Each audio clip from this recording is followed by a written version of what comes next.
Hey guys, welcome to Lingua Marina. I am wearing this outfit because I've recently become a US citizen. It has taken us 6 years.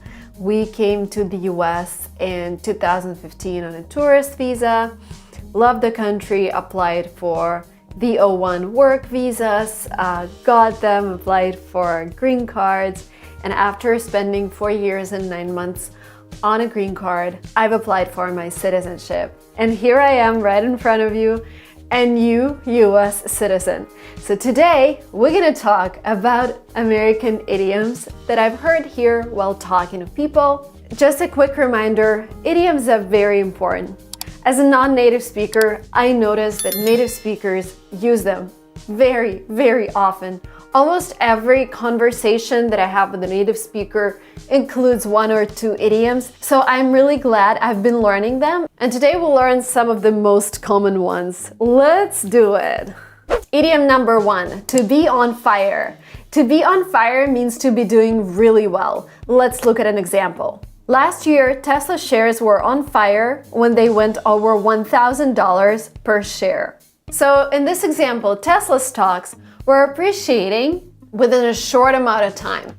They were on fire. Yeah, she's doing great. She's on fire. The next idiom is to stop a runaway train, meaning to stop something from getting worse. Someone could say, we have to do something to stop this runaway train or else we're going to go out of business. During COVID, a lot of businesses couldn't really function, so they had to do something to prevent further losses. So they basically had to stop a runaway train. And there were several solutions: go fully remote, raise prices, or what we did at LinguaTrip. LinguaTrip was initially a study abroad booking platform, and in 2020 it became almost impossible to travel. So we had to pivot to online education and we started creating our own courses. If you want to check them out, we have incredible teachers. The link will be down in the description box below with all the promo codes. This lunch is already a runaway train, no point in stopping it. To be worth a shot. This idiom is used to describing something worth doing, even if you might not succeed. It might not work out, but it's worth a shot. Let's do it. What do we have to lose? So for example, if you've been thinking of studying abroad, but you can't afford it right now, try applying for scholarships. It's definitely worth a shot. You're not losing anything, but if you get a scholarship, you get a chance to study abroad. I never actually went in there, but it's worth a shot. Idiom number 4, to take the high road, which means to make the correct moral decision. You might be okay writing off all of these fraudulent expenses, but I'm going to take the high road on this one and follow my accountant's suggestions. Let me explain this example. It's the end of the year, and a lot of businesses are trying to increase their expenses because any eligible business expense is a write-off, means you can deduct them from your profit, and your profit is taxable. So by having more expenses and having less profit, you reduce your tax base. Now, sometimes people write off things that are not necessarily a write-off. And in this example, a friend suggests to write off, I don't know, whatever you think is not a write-off, expensive jewelry. And by taking the high road, you're making the right moral decision to not write off fraudulent expenses, but to instead pay higher taxes. If that's taking the high road, what's the low road? Idiom number 5, to level the playing field. To make everyone's chance at success the same. For example, here in Silicon Valley, tech companies have been leveling the playing field by hiring more women. Silicon Valley is a place where there are a lot of IT companies. A lot of my friends work for Apple, Google, Microsoft, Amazon, all the big tech companies. But because they employ a lot of programmers and engineers, there haven't been too many females employed in those companies, and they decided to level the playing field by creating workspaces for women so that everyone has the same chances regardless of their gender. The enemy's new 5th generation fighter has leveled the playing field. Now on to the next idiom, to draw the line, to make a boundary about something. So basically, you do something, but there is a certain point where you draw the line, you stop, and don't go any further. I've addressed other people's comments about my English in a recent video, but this is where I draw the line, and I'm not gonna comment any further. There comes a time where one must draw a line in the sand. To roll with the punches. To adapt yourself to some adverse circumstances. Our life. This is our life, 100%. We always roll with the punches. This means, you know, you're trying to immigrate in the US, but first you get your visa refused. Then you're struggling to rent an apartment. Then you're struggling with the money, but you're still paving your way. You're still growing your business. You're still doing what you think is the best for you. You're rolling with the punches. This is totally normal. I mean, in relationships, you have to roll with the punches. To be a big deal, to be considered important. I go to a lot of creator parties, and sometimes a big creator comes, and everybody starts saying, oh, she's a big deal. She has over 10 million followers. She's a big deal, you have to meet her. You can say that about a person, or you can say that about something else. It's a big deal that you're graduating from Stanford this year. We definitely need to celebrate. It's very important, right? That you're graduating. By the way, always pay attention to how a native speaker says something. Because in a moment, you're gonna hear another example of how people use this idiom, and the meaning is different. I'm gonna play it to you, but I'm not gonna change, so sorry, it's gonna be the same character. But for the purpose of this video, I think it should be fine. I heard your brother just landed a job on Wall Street.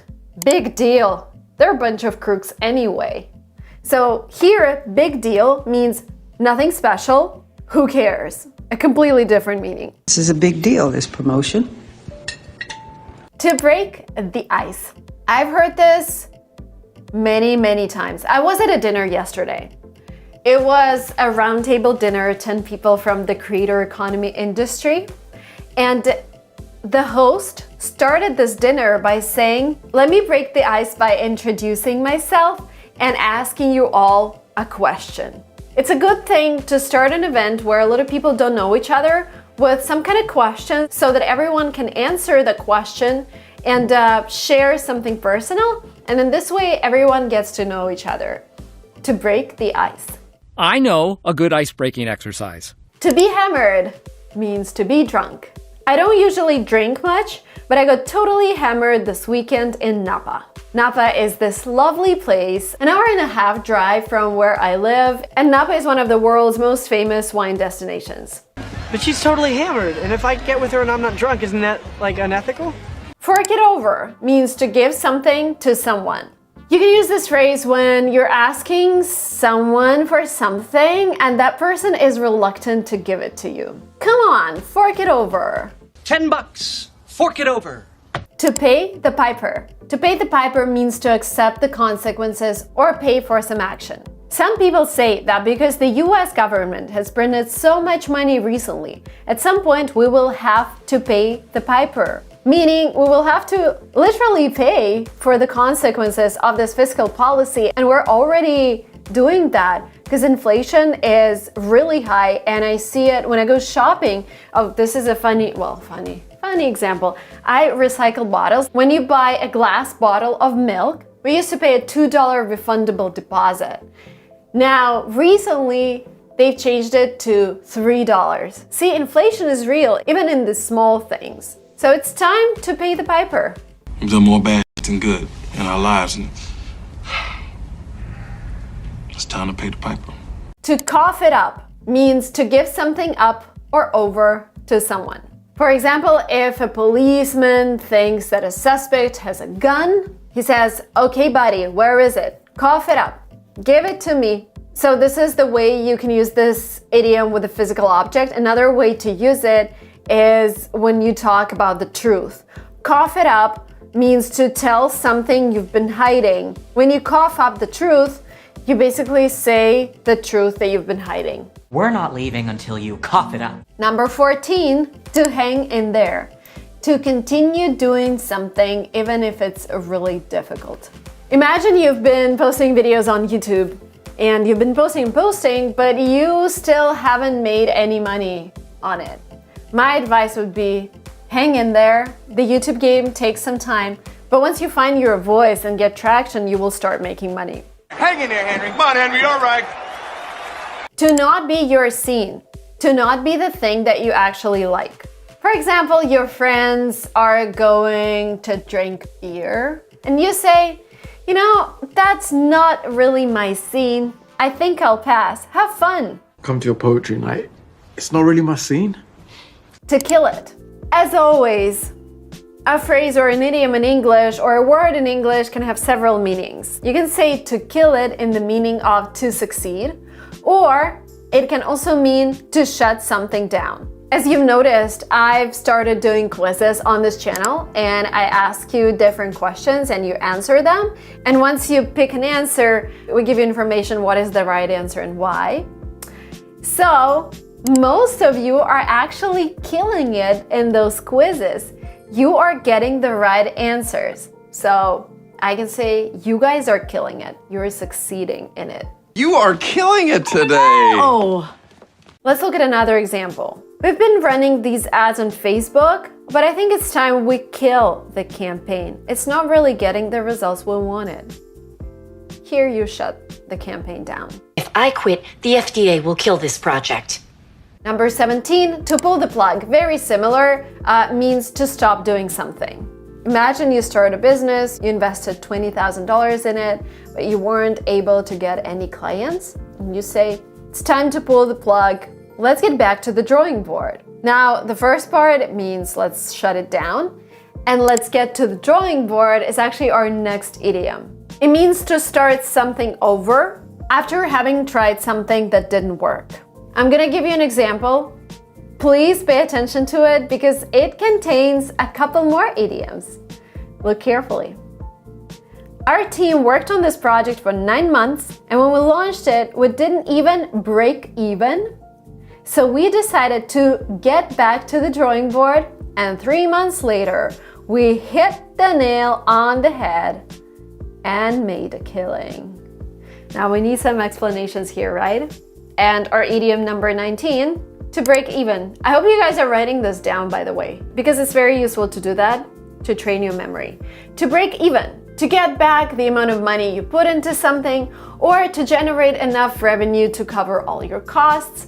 It can be calculated on a monthly basis or on an annual basis, depending on your way of accounting. And this is the first stepping stone in becoming profitable. If you don't break even, you aren't even able to pay for the project expenses, let alone make a profit.